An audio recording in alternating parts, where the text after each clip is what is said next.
สบายดีพี่น้องเด้อที่ติดตามและให้กำลังใจชีวิตอยู่ในรัสเซียพี่น้องเลยคิดฮอดคิดถึงการมาใช้ชีวิตอยู่พี่น้องเลยว่าชีพาพี่น้องย่างลิ้นจากน้อยแล้วก็ยังชิเมืองเหือนพี่น้องหักก็เลิกคงเหียนพาพี่น้องเบิ่งบรรยากาศบ้านเพิ่นพี่น้องตอนค่ำคืน พอได้มีคลิปไปตอนไปฝากพี่น้องทางบ้านได้รับชมว่าเฮาอยู่พี่ก็ยังสบายดีอยู่พี่น้องเอ้ยไปมาก็ยังคือว่าโอเคอยู่ใช้ชีวิตกับปกติพี่น้องอยู่พี่นะนี่คือเมื่อวานนี้ก็พาพี่น้องไปเล่นบ้านหมู่พี่น้องเอ้ยก็ไปกินข้าวซุ้มกันของพี่น้องคนลาวอีกบ้านหนึ่งที่มาใช้ชีวิตอยู่ร่วมกันอยู่จูเม่นนี่เนาะพี่น้องเนาะเมืองจูเม่นประเทศรัสเซียนี่มาศึกษาคำเฮียนน้ำกันอันนี้ก็เป็นวิวยามแรงพี่น้องเลยสำหรับบ้านเพิ่นเด้อนี่นะประเทศรัสเซียสิพาย่างลิ้นละจากน้อยละจากเมืองเฮือนพี่น้องเลยพอดีค่ะเขาเริ่มเฮียนแต่ละมือก็ได้ไปแต่เศร้าแล้วก็กลับค่ำพี่น้องเลยนี่ก็เป็นบรรยากาศบ้านเพิ่นยามแรงพี่น้องเลยฟ้าค่ำยามแรงอากาศกับบนหนาวหลายเด้อพี่น้องเลยช่วงนี้นะ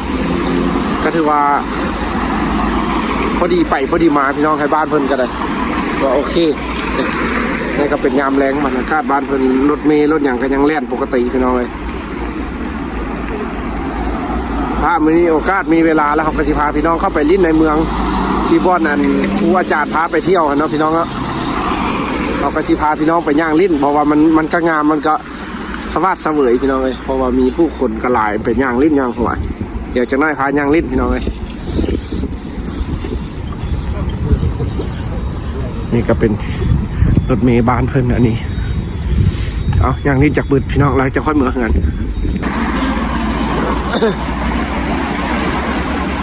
ถือว่าอากาศก็พอดีคักพี่น้องเลยบนหนาวบนร้อนเลยอากาศบวกพี่น้องเลยบวกเขา8 องศาผมได้มือนี้นะถือว่าแล้วก็บ่มีลมอีกย่างลิ้นย่างหัวเบิ้งบรรยากาศบ้านเพิ่นพี่น้องเลยเส้นทางถนนพาหนะบ้านเพิ่นไซพี่น้องเลยเบิ้งวิวเพื่อความเป็นห่วงเป็นใยเขาก็คิดฮอดพี่น้องเลยที่เพิ่นมาเป็นกำลังใจครับชมคลิปเขาการมาใช้ชีวิตอยู่พี่น้องเลยเพิ่นก็มาคอยมาเม้นหลายอันหลายแนวให้กำลังใจพี่น้องเลยเพิ่นก็ว่าไปอยู่พุ่นเด้อระมัดระวังแน่เอากระสีตั้งใจพี่น้องเลยอดทนเพราะว่ากระสีค่อยไปค่อยมาพี่น้องเขาก็แนวได้บ่ฮู้แนวได้บ่เคยไปเขาก็บ่ได้ไปเอ็ดไปท่ายอย่างพี่น้องเลยเขาก็ท่ายแต่แนวที่อยู่ใกล้ตัวเขาสำหรับการใช้ชีวิตอยู่รัสเซียแม่นพี่น้องเอ้ยบ้านเพิ่นก็ถือว่าในช่วงนี้พี่น้องเอ้ยเศรษฐกิจมันก็เป็นแนวนี้พี่น้องเอ้ยนี่อันนี้ก็เป็นอีกเส้นทางหลักพี่น้องเอ้ยที่จะออกไปอีกหาเมืองนึงได้นี่จะเป็นเมืองโอมพี่น้องเมืองโอมต่อกับเมืองจูเม่นนี่ก็เป็นเส้นทางถนนเส้นทางที่บ้านเพิ่นไซพี่น้องเอ้ยกับบ้านเพิ่นก็ถือว่าก็บ่ได้เจริญรุ่งเรืองหลายพี่น้องเอ้ยสำหรับเมืองนี้หรือว่าเป็นน้ำเฮายังอยู่เขตนอกบ่เฮายังบ่ได้เข้าไปในเมืองยังไม่ได้เห็นบรรยากาศในเมืองบ้านเพิ่นเทื่อก็อาจจะมีบรรยากาศดีๆอยู่พุ่นพี่น้องเลยนี่รถเมล์หักแล่นตลอดได้พี่น้องบ้านเพิ่นคักอยู่บ่แพงพี่น้องรถเมล์ก็ได้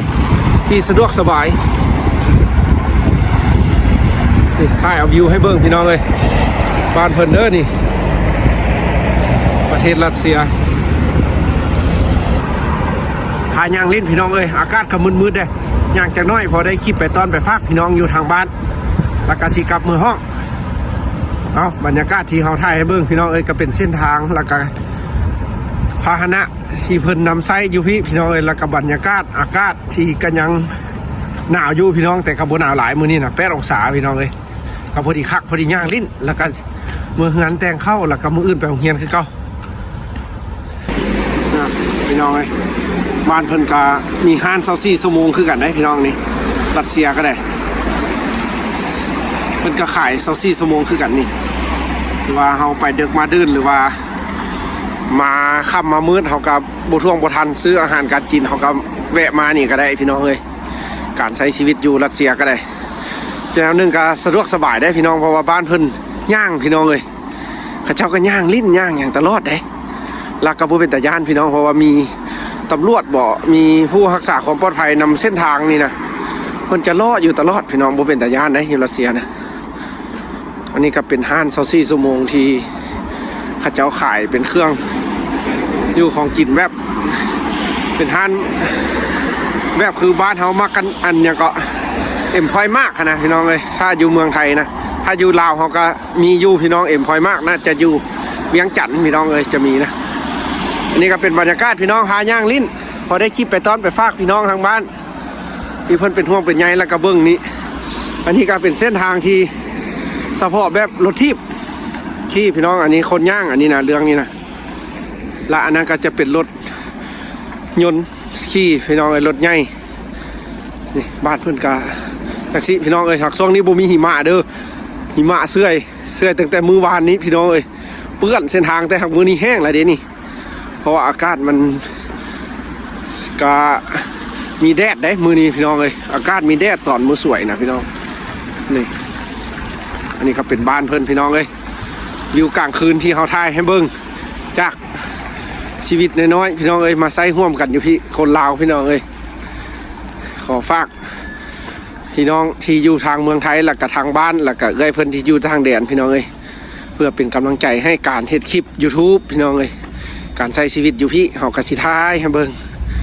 ถือว่าอยู่พี่น้องเอ้ยท้ายแล้วก็เฮียนจบแล้วเฮากะสิได้กลับไปเมืองลาวเฮาพี่น้องเอ้ยยังอีกแต่6-7 เดือนนึงพี่น้องเอ้ยเฮาก็จบละช่วงนี้ก็ถือว่าเกี่ยมเฮ็ดบทแล้วพี่น้องเอ้ยเกี่ยมเฮ็ดบทแล้วก็เกี่ยมหาผู้ช่วยเพราะว่าในการศึกษานี้มีผู้ช่วยเขาพี่น้องเอ้ยเพิ่นก็ช่วยเฮ็ดการเฮ็ดบทเนาะเพราะว่าเฮาก็บ่เก่งเด้พี่น้องมีอาจารย์เพิ่นจะเป็นผู้ช่วยต่างหากเวลาเฮาบ่ฮู้หยังแล้วเฮาจังไปปรึกษานำเพิ่นพี่น้องเอ้ยการเรียนอยู่รัสเซียถือว่าประสบการณ์5 ปีพี่น้องเอ้ยถือว่าอยู่นี่ก็จนปีสุดท้ายแล้วปีนี้นะเดี๋ยวก็สิท้ายเก็บบรรยากาศอยู่รัสเซียไว้เบิ่งยามคิดฮอดคิดถึงอยู่บ้านเฮาพี่น้องเลยแล้วก็ฝากฝั่งพี่น้องทางเมืองไทยถ้าเขามีโอกาสเขาก็สิได้ไปลิ้นอีกพี่น้องเลยเมืองไทยนะเขาก็คิดฮอดได้พี่น้องหากก็ได้ไปแท้เขาตั้งใจอยู่พี่น้องเลยเพราะว่าอยากไปเที่ยวแท้เดี๋ยวสิพาย่างขึ้นไปถึงพุทธอีกจังหน่อยพี่น้องเพราะว่าแถวนั้นก็คือว่ามีตึกมีอย่างงามเลยพอเบิ่งบ้านเพิ่นพี่น้องเลยถนนเส้นทางแต่ทางบ้านเพิ่นบ่มีดอกพี่น้องอันสะพานลอยบ่มีทางรถไฟแบบคืออยู่เมืองไทยที่เขาไปเห็นหันพี่น้องเลยกับบ่มีแต่แบบนี้เลยเส้นทางรถไฟก็ตั้งห้างพี่น้องไปแล่นอยู่ตั้งห้างเบิ่งก็งามอยู่ได้เนาะพี่น้องเนาะบ้านเพิ่นก็ได้นี่รถรางที่เพิ่นใช้พี่น้องเลยบ่มีกระบะพี่น้องอยู่พี่น่ะส่วนใหญ่จะเป็นรถแนวนี้เป็นรถที่แบบเป็นรถตู้รถเก่งเนี่ยรถกระบะก็ส่วนน้อยเด้มีละพี่น้องในรถกระบะเห็นอยู่คันนึงนี่มีน้อยพี่น้องรถจักรบ่มียามนี้นะบ้านเพิ่นบ่มีรถจักรมีแต่รถทีบกับย่างกับรถยนต์เดี๋ยวสิย่างขึ้นเทิงพี่น้องไปเบิ่งนำกันเด้อนี่ไฟเขียวละงามได้พี่น้องคักๆนี่อยู่งามๆเก็บบรรยากาศไฟเขียวแล้วเด้อพี่น้องไปก่อนอย่างลิ้นเด้อชีวิตเมืองหนาวพี่น้องเอ้ยคนบ้านเพิ่นเลยคนย่างเขาก็ย่างพี่น้องเลยแต่ว่าช่วงนี้ก็พอดี8 โมงพี่น้องเอ้ย8 โมงยังพอเวลาพอดีเขาก็เลิกเรียนแล้วเขามาย่างเล่นจังน้อยออกกำลังกายนิดนึงแล้วก็จะค่อยมื้ออาบน้ำกินข้าวอยู่งานแล้วก็พักผ่อนเกี่ยมบทเรียนไปมื้ออื่นอีกพี่น้องเลยพาเบิ่งบรรยากาศบ้านเพิ่นตอนกลางคืนพอแรงพี่น้องเลยไปเลิกเวียกเลิกงานเพิ่นก็หลายคนก็เลิกเวียกเลิกงานบางคนก็ย่างกลับบ้านบางคนก็ขี่รถกลับบ้านเพิ่นหักขี่รถไวเด้พี่น้องบ่เป็นทางด่วนหักขี่รถไวเด้แต่ข้าเจ้าหักแบบกฎระเบียบก็คือว่าเคร่งครัดคือว่าฮอดบอนจอดบ่บอนที่เพิ่นจอดเนี่ยเพิ่นก็จะจอดให้คนข้ามทางแบบสะดวกสบายเลยพี่น้องเลยคือบ้านเฮาก็แบบคือเส้นทางก็ทางย่างนี่โอ้รถใหญ่บ่ได้มาแล่นอยู่ที่พี่น้องเลยพี่น้องเลยบรรยากาศบ้านเพิ่นรถรางก็บ่หลายดอกพี่น้องเลยถ้าเทียบใส่บ้านเฮานี่อยู่เมืองไทยนี่โอ้หลายก่อนพี่น้องเลยรถบ้านเพิ่นน่าจะบ่ติดดอกพี่น้องแบบว่า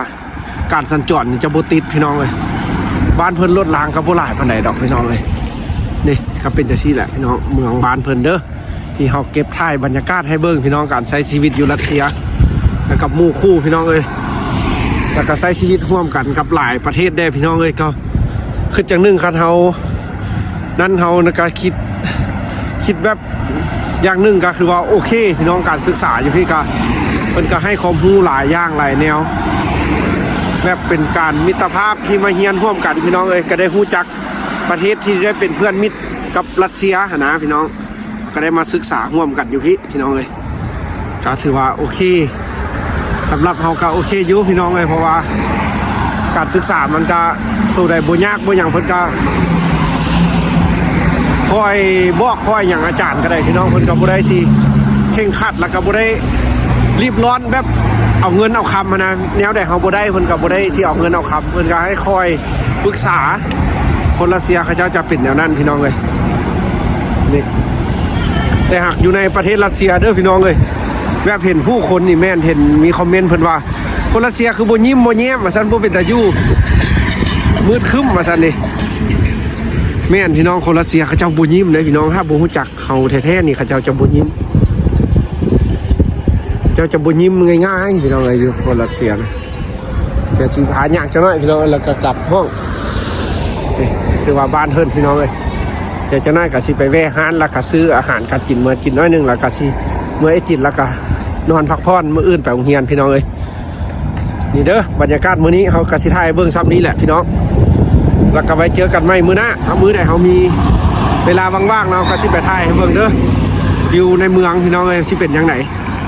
เอาสำหรับมื้อนี้บ๊ายบายพี่น้อง